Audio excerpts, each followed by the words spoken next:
Gravedigger 19. There are 22 Gravediggers now. This guy in Gravedigger 19 right now. Here comes a big smoky burnout. Nice. What do you think of that, Gimli? All right, well, Randy Brown has made a few adjustments since his last run here at Goodwin Motorsports Park. Now, he's only running in 8 miles, so what you'll see at the end of the quarter mile isn't really representative of what he is doing out here. However, this driver, in his first run, ran 789 in the 8th mile at 79 miles an hour. So, you can imagine, 66-inch tires at 79 miles an hour. Wow.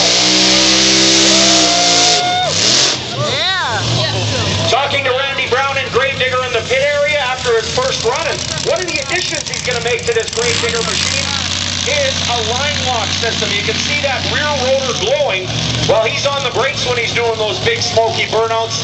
However, he will add a line lock to this particular Gravedigger 19 when the time comes. So this truck on its way to Chicago, Illinois after Gimli here, and then on over to Grand Bend Motorplex in Ontario.